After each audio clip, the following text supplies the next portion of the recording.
आज आपण बघणार आहोत की विविध ठिकाणी जेव्हा आपण कनेक्शन करायला जातो, जसं की इन्व्हर्टरचे कनेक्शन करायचे किंवा मग एखाद्या बॅटरीचे कनेक्शन करायचे किंवा एखाद्या रेक्टिफायरचे कनेक्शन करायचे किंवा मग एखाद्या एसी सर्किटचे कनेक्शन करायचे, पण आपल्याजवळ काय नाहीये, टेस्टर किंवा कोणत्याही प्रकारचं पोलॅरिटी टेस्ट करण्यासाठी मीटर नाहीये. मग अशा ठिकाणी काय करायचं बरं? तर आपण घरी सुद्धा जेव्हा एखाद्या वेळेस आपल्या बॅटरीचं टर्मिनल दिसत नाहीये, पॉझिटिव्ह कोणता आणि निगेटिव्ह कोणता हे दिसत नाहीये, तर मग ते कसं आपण आज काय एक टेस्ट घेणार आहे. ती टेस्ट मध्ये काय थोडे पोलॅरिटी टेस्ट, त्या टेस्टचं नाव आहे पोटॅटो पोलॅरिटी टेस्ट. तर ते आपण एक पोटॅटो घेऊया, त्याच्यानंतर काय त्याला आपण कनेक्शन देऊन ते कनेक्शन या पोटॅटो मध्ये टाकायचे, पॉझिटिव्ह आणि निगेटिव्ह ते आपण टाकून घेऊया.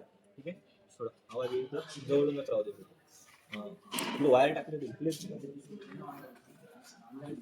फ्लायर घे टेस्ट. अशा प्रकारे आपण दोन कंडक्टर घ्यायचे.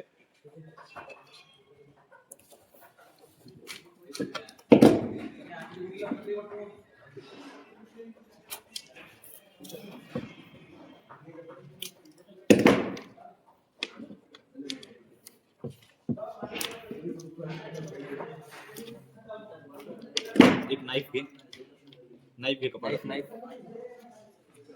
तर आता काय करू आपण, हे कनेक्शन लावू. पोटॅटो मध्ये हे कंडक्टर काय करायचे असे अशा प्रकारे लावून घ्यायचे. जवळ घे थोडं. हा, अशा प्रकारे लावून घ्यायचे पोटॅटो मध्ये. हे बघा, अपोजिट डायरेक्शन ना असे आपण कंडक्टर त्यामध्ये पोटॅटो मध्ये लावलेले. आता आपण याला काय डीसी किंवा एसी कोणताही सप्लाय द्या, ज्या सप्लायची आपल्याला पोलॅरिटी टेस्ट घ्यायची आहे तो सप्लाय आपण इथे देणार आहोत. ठीक आहे, तर मग आपण याला सप्लाय देऊन घेऊ. आपण आधी काय करू, एसीची पोलॅरिटी टेस्ट. ठीक आहे, हेच कोणता आणि न्यूट्रल कोणता आपल्याला लगेच 5 मिनिटात समजून येईल की काय कोणता पॉझिटिव्ह आणि कोणता निगेटिव्ह टर्मिनल. बघा, लगेच त्याच्यामध्ये काय केमिकल रिॲक्शन तयार झालेली आहे आणि होत आहे. बघून घ्या, थोडं जवळ कर व्हिडिओ, जवळ कर थोडं. तर अशा प्रकारे आपण काय करू शकतो, फेज कोणता आणि न्यूट्रल. आता सध्या आपल्याला माहिती आहे का फेज कोणता आणि न्यूट्रल कोणता आहे? काळ्या आणि लाल आपण कलर कोडिंग घेतली आहे, पण आपल्याला फिक्स माहिती आहे का नाही कोणता आहे म्हणून नाही माहिती. ठीक आहे, तर आपल्याला काय लगेच काही क्षणातच आपल्याला समजून जाईल की पॉझिटिव्ह कोणता आणि निगेटिव्ह कोणता. ठीक आहे, हे बघा त्याच्यामध्ये केमिकल रिॲक्शन होते, त्याच्यामध्ये वाफ होत आहे. ठीक आहे, आपण आता काय करू, सप्लाय बंद करूया आणि लगेच त्याला कट करून घेऊया. आता याच्यामध्ये कट केल्यानंतर आता काय, हा जो पोटॅटो कट केल्यानंतर जिथे ग्रीन येईल, ग्रीन किंवा ब्ल्यूलेश अशी लेअर तयार होईल, तर त्या ठिकाणी काय समजायचंय की निगेटिव्ह टर्मिनल आपलं होतं लावलेलं, म्हणजे तो न्यूट्रल आहे आणि तो निगेटिव्ह आहे. कोणतं? जिथे ब्ल्यूलेश आणि ग्रीन निळसर असा कलर तिथे येईल. ठीक आहे, आपण त्याला कट करून घेऊया, आपल्याला समजून जाईल. ठीक आहे,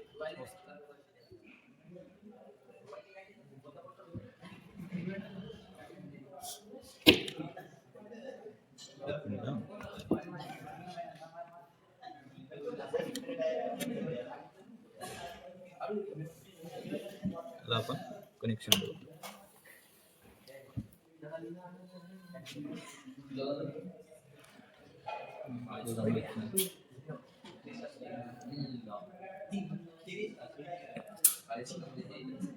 कॉपर कंडक्टर घेऊ रे.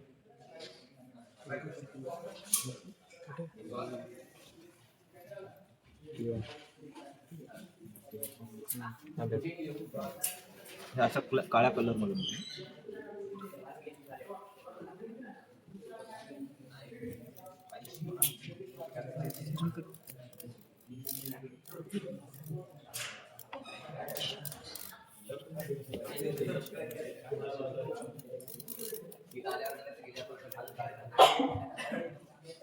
आपण बघूयात एकदा. ठीक आहे, कट करून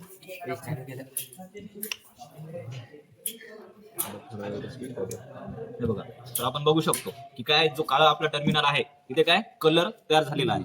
ठीक आहे, असा ब्ल्यूलेश कलर तिथे येऊ शकतो. ठीक आहे, जिथे हा कलर येईल ज्या टर्मिनलला, असा निळसर हिरवा कलर जिथे येईल, तर ते टर्मिनल आपण काय समजायचंय, तो टर्मिनल निगेटिव्ह किंवा न्यूट्रल आहे असे आपण समजू शकतो. ठीक आहे, तर मग आपला हा काळा हा न्यूट्रल होता आणि रेड हा पॉझिटिव्ह होता. ठीक आहे, बघा आपण सध्या जे प्रॅक्टिकल केले त्याच्यामध्ये आपल्याला समजले हे की नाही, पॉझिटिव्ह टर्मिनलला काय कोणताही कलर येत नाही, पण निगेटिव्ह टर्मिनलला काय असा निळसर हिरवा कलर तिथे तयार होतो. बरोबर आहे. तर मग अशाच याच्यामध्ये जर तुम्हाला काही प्रश्न पडले असतील तर ते तुम्ही कमेंट बॉक्स मध्ये तुम्ही टाकू शकता. मग आम्ही त्याच्यावर व्हिडिओ बनवू किंवा त्याचे उत्तर देऊ. ठीक आहे. असेच नवीन नवीन प्रॅक्टिकल शिकण्यासाठी आता समोरचं प्रॅक्टिकल कोणतं घ्यायचे ते तुम्ही आम्हाला कमेंट बॉक्स मध्ये सांगू शकता. ठीक आहे. आम्ही ती तुमच्यापर्यंत माहिती पोहोचण्याचा प्रयत्न करू. नवीन व्हिडिओसाठी आपल्या चॅनलला सबस्क्राईब करा, व्हिडिओला लाईक करा आणि व्हिडिओ जर आवडला असेल तर जास्तीत जास्त जणांपर्यंत काय करा, शेअर करा, जेणेकरून अशाच भन्नाट ट्रिक आपल्यापर्यंत पोहोचतील. ठीक आहे. थँक्यू.